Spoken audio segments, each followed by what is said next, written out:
Et pour pénétrer dans l'enceinte de ce pavillon de verre, notre journaliste Marion Villette, on va découvrir quelques images de cet espace régional. Qu'est-ce qu'on va y trouver précisément, Marion ? Alors le pavillon de verre, c'est l'espace qui est situé dans la continuité de la grande galerie, la galerie du temps. C'est un plus petit espace de 1000 m² qui est entièrement vitré et transparent. C'est un espace dont pouvoir le parc y accéder. C'est donc un moment de repos, de réflexion qui est offert aux visiteurs du Louvre-Lens, mais aussi un endroit où de nombreux objets seront exposés. Chaque année, un nouveau thème d'exposition viendra compléter l'exposition de la Grande Galerie. Sur 5 ans, nous aurons une histoire du temps. Et tous les ans, un nouveau sous-thème qui sera développé. Cette année, c'est la perception du temps. Pour ces expositions, le Louvre-Lens fait appel, bien entendu, au musée du Louvre, mais aussi et surtout aux musées régionaux. C'est également le but du Louvre-Lens, promouvoir la richesse culturelle de la région. C'est aussi l'endroit où le musée s'ouvre à l'art contemporain. 80 œuvres seront donc visibles au public qui vont être exposées cette année. Un tiers vient des musées du Nord-Pas-de-Calais comme le musée des dessins de Gravelines, les Beaux-Arts d'Arras ou encore la piscine de Roubaix. Merci Marion pour cette explication et cette description de ce pavillon de verre. Notre journaliste Adélaïde Bollard a eu l'occasion de rencontrer Pierre-Yves Lepogam, conservateur de ce pavillon de verre. Regardez.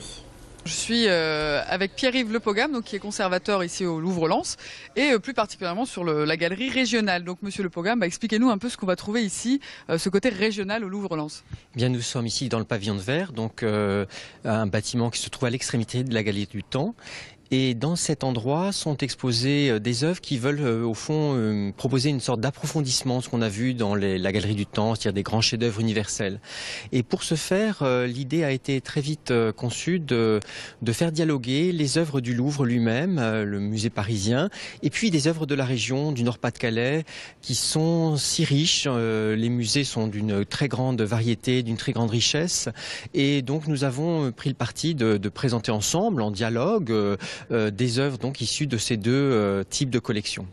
Alors qu'est-ce qu'on peut trouver ici et d'où viennent-elles alors ces pièces de la région? Alors il y a des œuvres d'un peu partout. On n'a pas cherché à faire un panorama bien sûr exhaustif des grands musées de la région, mais il y a des œuvres de Lille, d'Arras, de Douai, de Tourcoing.